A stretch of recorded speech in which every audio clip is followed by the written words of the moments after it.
ఒసే పద్మావతి, అలా మెలికలు తిరగడం ఆపేసి ఓసారి వెళ్ళి కట్టుకుని రావే. చూసి మురిసిపోతాడు. వద్దు బామ్మ, ఇప్పుడే కట్టుకోవాల్సిన అవసరం ఏం లేదు. బామ్మ కాస్త పాకం చెద్దుగానిరా. నాకర్థమైంది లేవే. మనమెందుకు ఇక్కడ అంటున్నావు అంతేగా. పద, మీరు మాట్లాడుకోండి అమ్మా.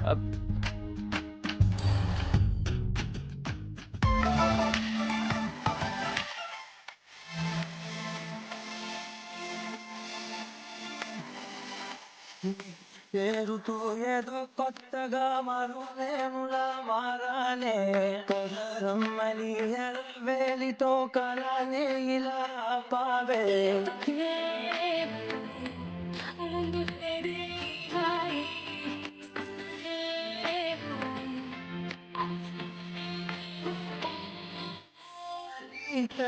సంతోషమే ఎప్పుడు చూడదే ప్రపంచమే చూసానులే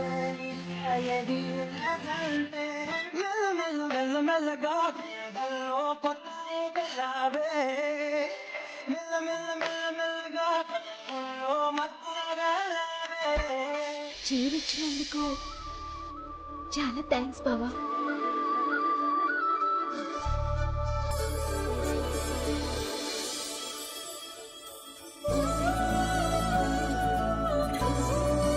నాతో ఏమైనా మాట్లాడాలా బావా?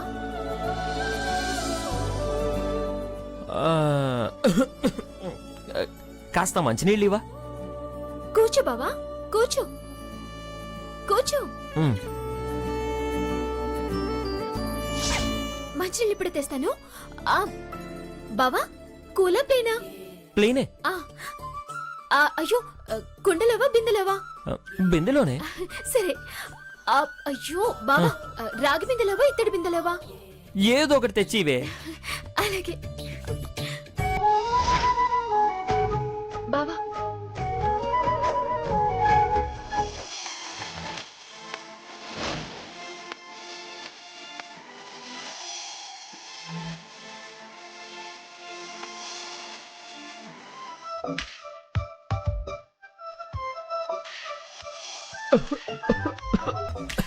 అయ్యో బావా,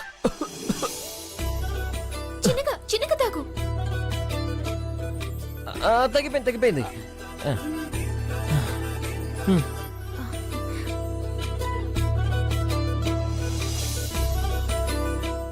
వెళ్తాను.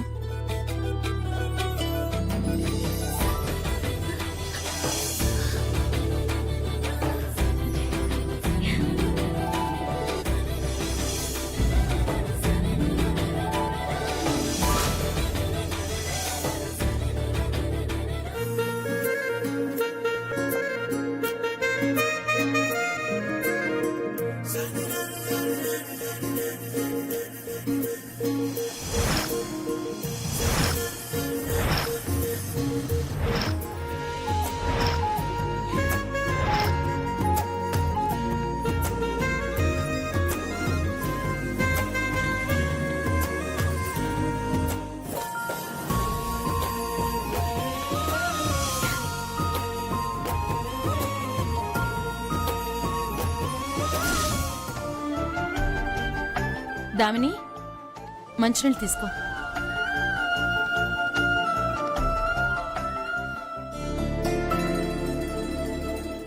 ఎరా వాసు, పద్మావతి చీర తీసుకుందా?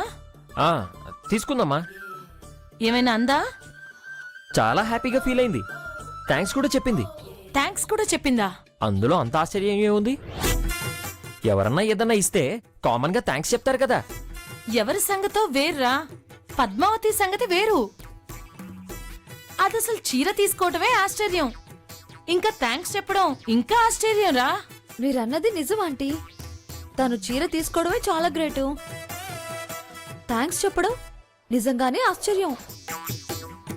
ఎంతైనా వాసు గారంటే అభిమానం, ప్రేమ. అదేమీ లేదు. లేకపోతే ఎందుకు తీసుకుంటుంది? కంచిపట్టు చీర కదా, తీసుకుంది. అది అలా ఆశపడే రకం కాదురా. ఏదైతేనే ఆంటీ, పద్మావతి చీర తీసుకున్నందుకు తాను థ్యాంక్స్ చెప్పడం కాదు, నేనే తనకి థ్యాంక్స్ చెప్పాలి. ఎలాగో డైరెక్ట్గా చెప్పలేను కాబట్టి నా తరపున తనకి చీర అందించినందుకు, తను తీసుకునేలా చేసినందుకు చాలా చాలా థ్యాంక్స్ వాసు గారు. ఆంటీ, పొరపాటున కూడా అది నేనిచ్చిందని తనకి తెలియనివ్వకూడదు. ఎవరో ఎందుకు చెప్తావు? నువ్విచ్చావంటే తను తీసుకోదని తెలుసు కదా, తెలిసే అవకాశమే లేదు. అంటే అది బావ నా కోసం తేలేదు, ఇది తెచ్చిన చీరిచ్చాడా?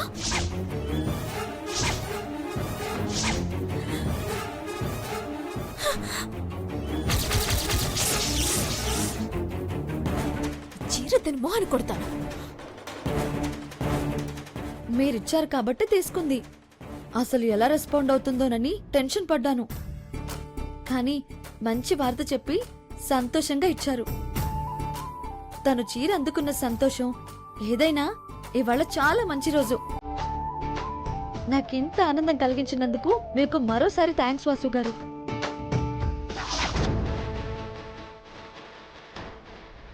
ఆంటీ, పొరపాటున కూడా అది నేనిచ్చిందని తనకి తెలియనివ్వకూడదు.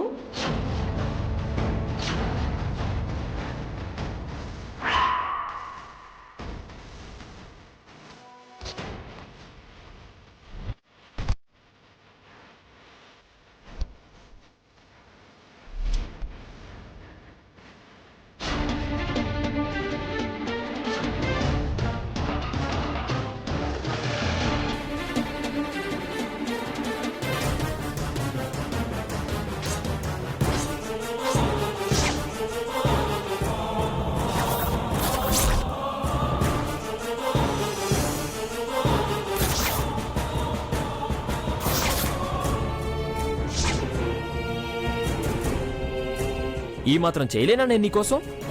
చాలా థ్యాంక్స్. థ్యాంక్స్ అవసరమా? అత్తయ్య తీసుకో, నాకు ఈ చీరొద్దు. ఏమిటి, చీర వద్దా? అవును, నాకొద్దు. అందుకే ఇచ్చి వెళ్దామని వచ్చాను. ఎందుకొద్దే? నాకు ఈ కలర్ నచ్చలేదు. ఈ కలర్ నీకిష్టమే కదా. కానీ ఇప్పుడు ఇష్టం లేదు. ఇప్పుడు ఎందుకు నచ్చట్లేదు? ఇష్టమైన కలర్ ఎప్పుడు నచ్చుతుంది గాని దానికో టైం ఉంటుందా? నీకిది అనవసరం. నువ్వు మాట్లాడుకు. నువ్వు చెప్పే కారణం నాకు అస్సలు నచ్చలేదు. బావా వద్దు, నాకిది నచ్చట్లేదు అంటున్నాను. కావాలంటే ఈ చీర రిటర్న్ ఇచ్చేద్దాం, లేదా అత్తయ్యని ఉంచుకోమని చెప్దాం. కావాలంటే మనం షాపింగ్కి వెళ్దాం. కంచి పట్టే అవసరం లేదు, కాటన్ దైనా ఆఖరికి కచ్చిఫైనా కొనిపెట్టు, ఇష్టంగా తీసుకుంటాను. అంతేకాని నాకు ఈ చీర మాత్రం వద్దు. దీనికి ఏదో డౌట్ వచ్చినట్టుంది, అందుకే రిటర్న్ ఇవ్వాలని చూస్తుంది. సెంటిమెంట్తో కొట్టాలి. అదేంటి పద్మావతి, అంత ఇష్టంగా ఇస్తే వద్దంటావే? ఈ విషయం నీకు అనవసరమని చెప్పాను కదా. అదేంటే పద్మావతి, ఇవ్వక వాడు ప్రేమగా మొదటిసారిస్తే వద్దంటావు? తొలి కానుక, పైగా ప్రేమ కానుక, రిజెక్ట్ చేయొచ్చా?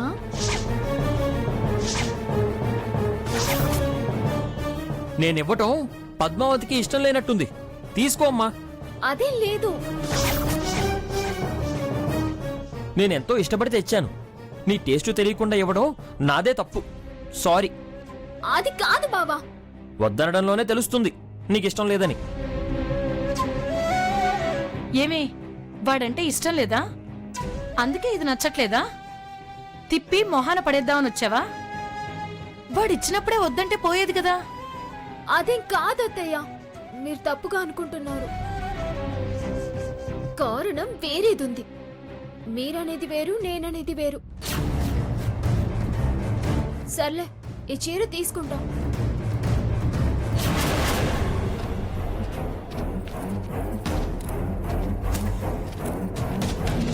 అలా కొనుక్కుంటుందేంటి ఆంటీ? అదంతే, ఇష్టం లేనప్పుడు అలాగే గొనుగుతుంది. నేను ఇచ్చానని ఏమైనా డౌట్ వచ్చిందేమో. అదేం అయ్యుండదు. అదంతే అని చెప్పాను కదా, క్షణాల్లో మారుతుంది. తన ఆ చీర కట్టుకోదనిపిస్తుంది. దానికి కోపతాపాలు క్షణాల్లో వస్తుంటాయి పోతుంటాయి. అదేముండదు. అదా చీర ఉంచుకుంటుందిలే. దామిని నువ్వు హ్యాపీయా? ఆ, చాలా హ్యాపీ.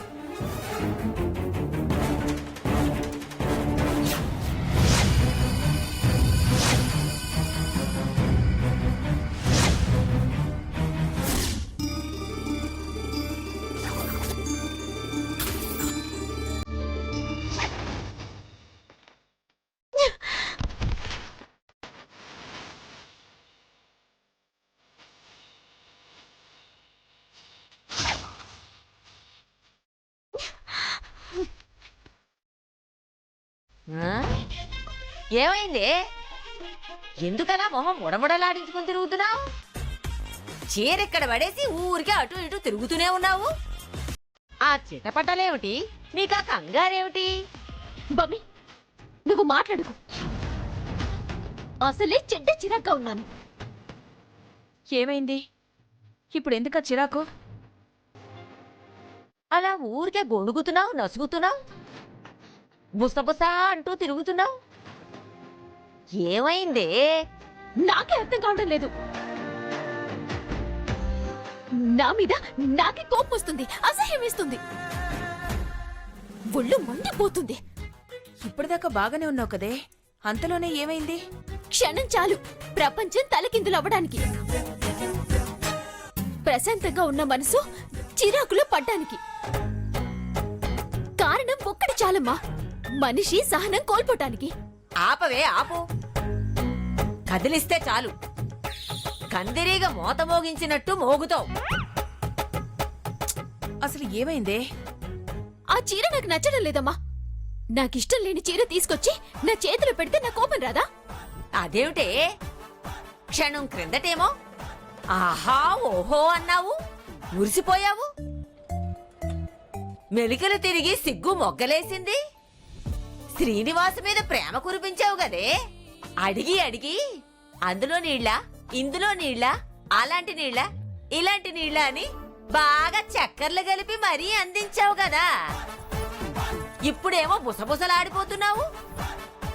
వాడేమన్నా అన్నాడా? మాడు మీద మొట్టాడా?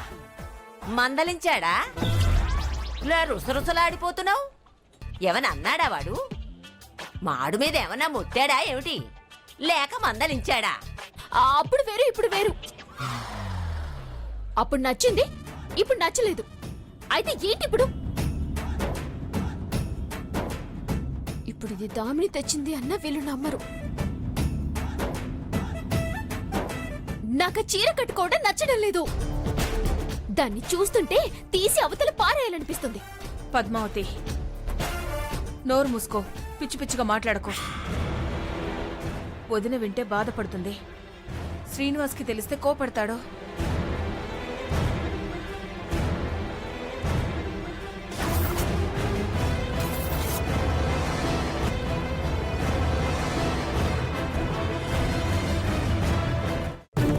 చీర బంగారంలా ఉంటే ఎందుకు వంకలు పెడుతున్నావు? ఏరి ఏరి వాడు నీకు తెచ్చిస్తే తిరిగి నువ్వు వాడికి ఇచ్చేస్తావా? ఆ నీకు కోపం వచ్చినా, అత్తయ్యకి కోపం వచ్చినా, బావ బాధపడినా నిజం చెప్తున్నాను. నాకెందుకో ఈ చీర నిజంగా నచ్చడం లేదు. ఏదో తెచ్చాడు, కట్టుకుంటే తప్పేంటి? కట్టుకోవే. బావ నా కోసం తెచ్చాడు అంటే నమ్మబుద్ధి కావడం లేదు. ఎవరో తాకరాని చేతులు తాకినట్టు ఉంది నాకు. ఈ చీరను చూస్తుంటే ఒళ్ళు జలధరిస్తుంది. బావకి అసలు చీరల సెలక్షనే రాదు. అది కట్టుకుంటే తేళ్లు జర్రులు పాకినట్టుంటుంది నాకు. దాన్ని కట్టుకోవడం కాదు కదా, తగలబెట్టి బూడిద చేయాలనిపిస్తుంది. ఏయ్, పళ్ళు రాల్తాయి.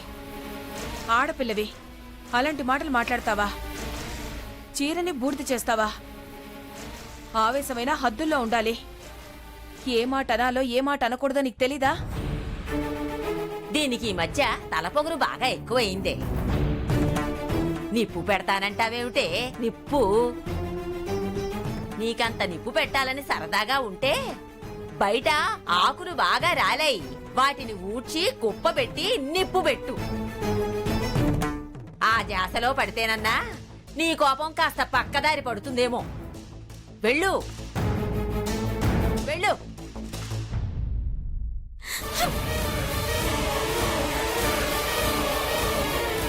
ఏం పిల్లో ఏమిటో రంగరంగా ఎలా మారుతుందో ఏమిటో ఇది.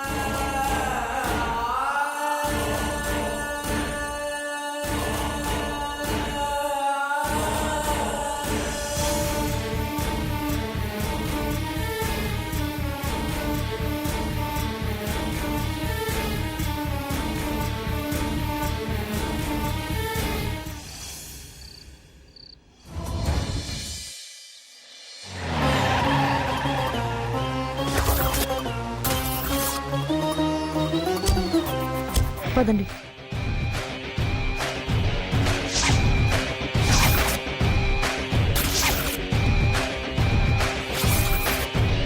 Mummy, daddy, mummy.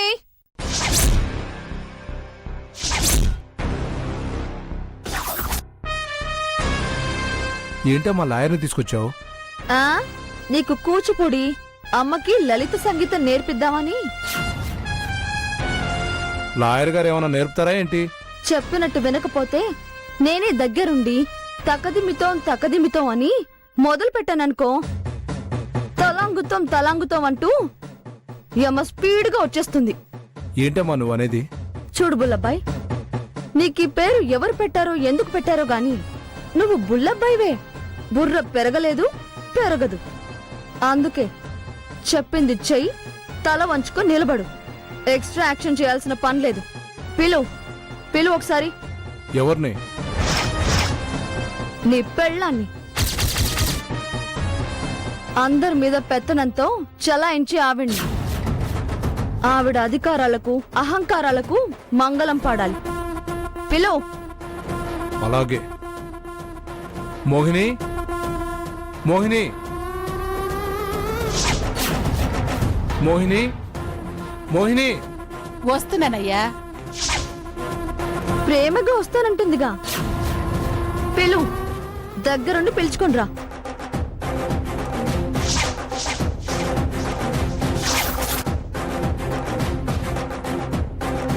చూసారుగా? ఆహాహా, ఏం పిలుపు.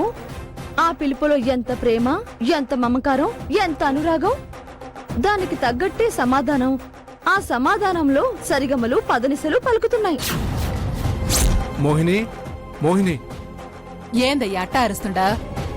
దామిని లాయర్ని తీసుకొచ్చిందే. మనకి ఆటపాట నేర్పిస్తుందంట. మనకు ఆటపాట నేర్పించడమేంది? దానికి ఎవరైనా పిచ్చా? ఆ లాయర్ గారు ఏమైనా సంగీతం టీచరా, డాన్స్ మాస్టరా? అమ్మ దామిని, మీ అమ్మకు చేతిగాయం తగ్గిందా? తగ్గే ఉంటుందిలే. ఇంకా తగ్గలేదు, పచ్చి పచ్చిగా ఉంది అంటే అప్పుడేం చేస్తావమ్మా? కొత్త ఆవకాయ, ముద్దపప్పు కలిపి పిసుకొని తినడం నేను చూశాను. కబుర్లు చెప్పే ఛాన్సే లేదు. మర్యాదగా సంతకం చేస్తే మనుషుల్లా బ్రతుకుతారు.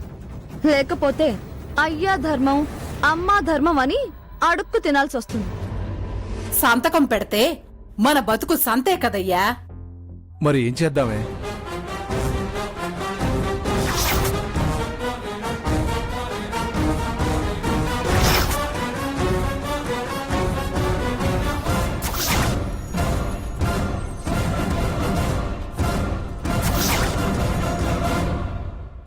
ఓ పని చేద్దామయ్యా. ఏంటది?